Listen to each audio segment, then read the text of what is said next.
नमस्कार मित्रों। आज मैं आपको एक ऐसी कहानी सुनाने जा रहा हूं जो आपकी आंखों को नम कर देगी।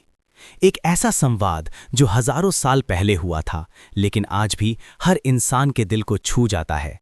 ये कहानी है महाभारत के सबसे महान योद्धा कर्ण और भगवान श्री कृष्ण के बीच की अंतिम बातचीत की। जब युद्ध शुरू होने से ठीक पहले कृष्ण ने कर्ण को एक ऐसा प्रस्ताव दिया जिसे सुनकर कर्ण की आंखों में आंसू आ गए। आइए इस दिव्य संवाद में गहराई से उतरते हैं और समझते हैं कि क्यों ये बातचीत आज भी हमारे जीवन में इतनी प्रासंगिक है। कुरुक्षेत्र का मैदान, धूल उड़ रही है। दो विशाल सेनाएं आमने सामने खड़ी हैं। महाभारत का युद्ध शुरू होने वाला है। एक तरफ पांडव, दूसरी तरफ कौरव, और इस युद्ध के बीच में खड़े हैं दो महान योद्धा, कर्ण और अर्जुन। लेकिन क्या आप जानते हैं, युद्ध शुरू होने से ठीक पहले भगवान श्री कृष्ण कर्ण के पास गए। वो कर्ण को एक अंतिम मौका देना चाहते थे, सच्चाई बताना चाहते थे, उसका असली परिचय देना चाहते थे। कृष्ण ने कर्ण से कहा, हे कर्ण, तुम कुंती पुत्र हो, तुम पांडवों के सबसे बड़े भाई हो। तुम्हारा जन्म सूर्यदेव के आशीर्वाद से हुआ है। तुम राजकुमार हो, सूतपुत्र नहीं। आओ, पांडवों के साथ आ जाओ, तुम्हें तुम्हारा असली स्थान मिलेगा। तुम हस्तिनापुर के राजा बनोगे, द्रौपदी तुम्हारी पत्नी होगी, पांचों पांडव तुम्हारे सेवक बनेंगे। ये सुनकर कर्ण के पैरों तले जमीन खिसक गई। वो जो सारी उम्र सूतपुत्र कहलाता रहा, वो असल में क्षत्रिय था, राजकुमार था। लेकिन कर्ण की आंखों में आंसू आ गए। उसने कृष्ण से कहा, हे केशव, आप सब कुछ जानते हैं। आप जानते हैं कि जब मुझे दुनिया ने ठुकराया, तब दुर्योधन ने मुझे अपनाया। जब सारे राजाओं ने मुझे सूतपुत्र कहकर अपमानित किया, तब दुर्योधन ने मुझे राजा बनाया, मेरी दोस्ती को सम्मान दिया। कर्ण ने आगे कहा, माता कुंती ने मुझे जन्म देकर नदी में बहा दिया। पांडवों ने मुझे कभी भाई नहीं माना। अर्जुन ने हमेशा मेरा मजाक उड़ाया, लेकिन दुर्योधन ने मुझे इज्जत दी। अब जब युद्ध होने वाला है, तब आप मुझे राज्य का लालच दे रहे हैं। नहीं केशव, मैं दुर्योधन का साथ नहीं छोड़ूंगा, चाहे मुझे मृत्यु ही क्यों ना मिले। कृष्ण मुस्कुराए। उन्हें पता था कि कर्ण ऐसा ही कहेगा, क्योंकि कर्ण सिर्फ एक योद्धा नहीं था, वो दानवीर था, मित्र धर्म का पालक था। कृष्ण ने कहा, कर्ण, तुम जानते हो कि इस युद्ध में तुम्हारी मृत्यु निश्चित है, फिर भी तुम दुर्योधन का साथ दोगे? कर्ण ने जवाब दिया, हाँ केशव, मैं जानता हूं, लेकिन मैं अपने मित्र धर्म से पीछे नहीं हटूंगा। यही मेरा कर्म है। इस संवाद में कर्ण ने जो कहा, वो सिर्फ एक योद्धा की बात नहीं थी, ये एक जीवन दर्शन था, कर्म योग का सबसे बड़ा उदाहरण था। कर्ण ने दिखाया कि जब आप अपने कर्तव्य को जानते हैं, तो फल की चिंता नहीं करनी चाहिए। भले ही मृत्यु निश्चित हो, फिर भी अपने धर्म से पीछे नहीं हटना चाहिए। भगवान कृष्ण ने गीता में भी यही सिखाया है कि कर्मण्येवाधिकारस्ते मा फलेषु कदाचन। तुम्हारा अधिकार सिर्फ कर्म करने में है, फल में नहीं। कर्ण ने इस सिद्धांत को अपने जीवन में उतारा। उसने जाना कि उसकी मृत्यु होगी, फिर भी वो युद्ध में गया, क्योंकि यही उसका कर्तव्य था। आज हम सब भी कितनी बार ऐसी स्थिति में आते हैं। हम सोचते हैं, अगर मैं ये काम करूंगा तो क्या मिलेगा, अगर मैं सफल नहीं हुआ तो, अगर लोग मेरा मजाक उड़ाएंगे तो। हम फल की चिंता में अपना कर्म ही छोड़ देते हैं। लेकिन कर्ण की कहानी हमें सिखाती है कि सफलता असफलता, जीवन मृत्यु से ऊपर उठकर अपने कर्तव्य का पालन करो।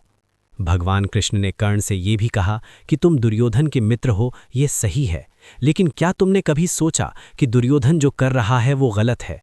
क्या मित्र धर्म का मतलब गलत का साथ देना है?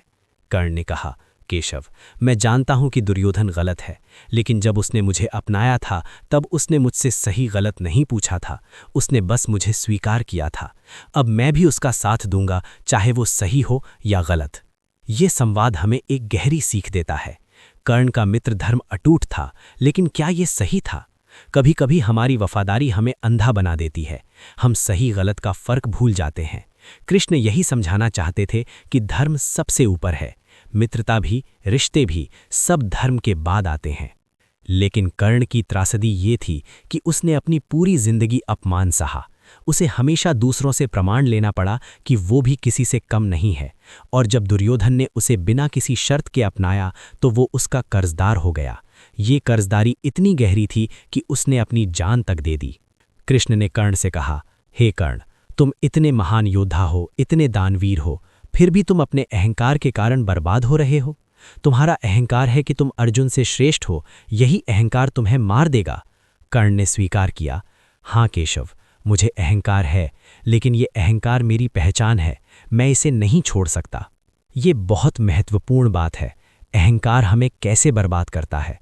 कर्ण जानता था कि अर्जुन उससे बेहतर धनुर्धर हो सकता है, लेकिन उसका अहंकार उसे ये मानने नहीं देता था, और यही अहंकार उसकी मृत्यु का कारण बना। आज हम भी कितनी बार अहंकार में आकर गलत फैसले लेते हैं।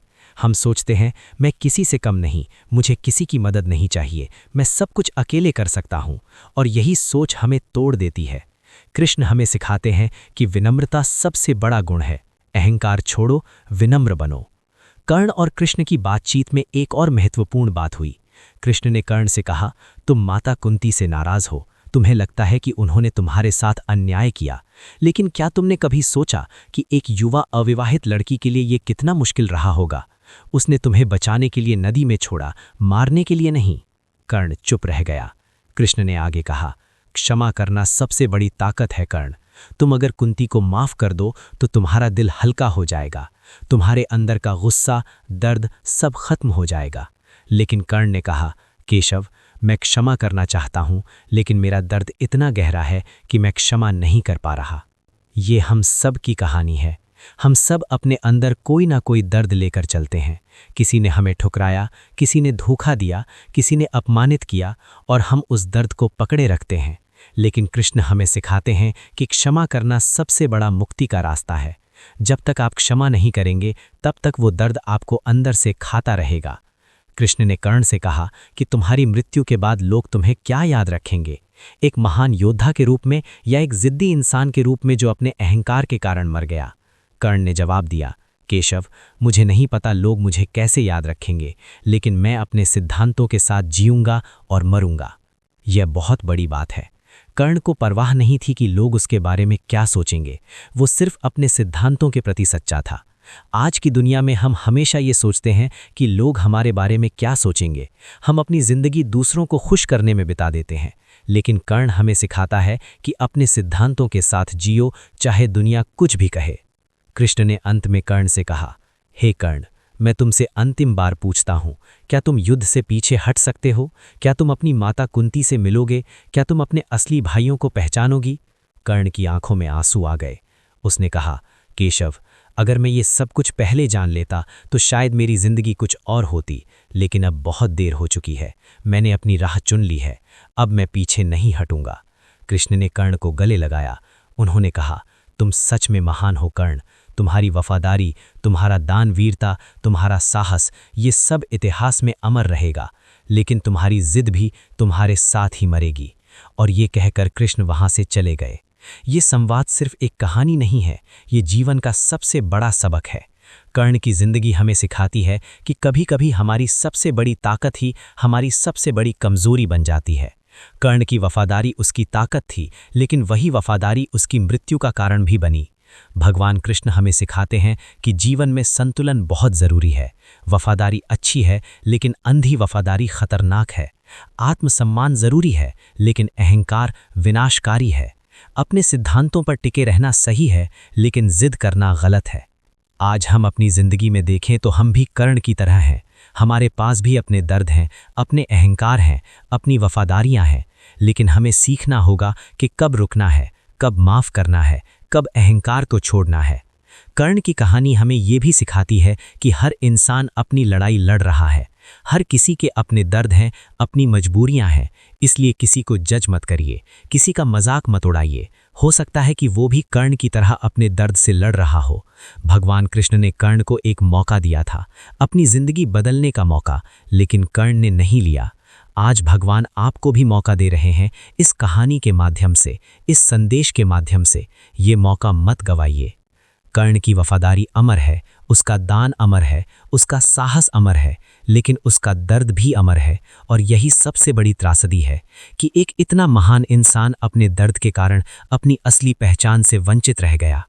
आप ऐसा मत करिए, अपने दर्द को अपनी पहचान मत बनने दीजिए, अपने अहंकार को अपनी जिंदगी मत बर्बाद करने दीजिए। कृष्ण का संदेश सुनिए, माफ कीजिए, प्रेम कीजिए और अपने कर्म पर ध्यान दीजिए। अंत में मैं आपसे यही कहना चाहूंगा कि नमस्कार मित्रों, आज मैं आपको एक ऐसी कहानी सुनाने जा रहा हूं जो आपकी आंखों को नम कर देगी। एक ऐसा संवाद जो हजारों साल पहले हुआ था, लेकिन आज भी हर इंसान के दिल को छू जाता है। ये कहानी है महाभारत के सबसे महान योद्धा कर्ण और भगवान श्री कृष्ण के बीच की अंतिम बातचीत की। जब युद्ध शुरू होने से ठीक पहले कृष्ण ने कर्ण को एक ऐसा प्रस्ताव दिया जिसे सुनकर कर्ण की आंखों में आंसू आ गए। आइए इस दिव्य संवाद में गहराई से उतरते हैं और समझते हैं कि क्यों ये बातचीत आज भी हमारे जीवन में इतनी प्रासंगिक है। कुरुक्षेत्र का मैदान, धूल उड़ रही है, दो विशाल सेनाएं आमने सामने खड़ी हैं। महाभारत का युद्ध शुरू होने वाला है। एक तरफ पांडव, दूसरी तरफ कौरव, और इस युद्ध के बीच में खड़े हैं दो महान योद्धा, कर्ण और अर्जुन। लेकिन क्या आप जानते हैं, युद्ध शुरू होने से ठीक पहले भगवान श्री कृष्ण कर्ण के पास गए।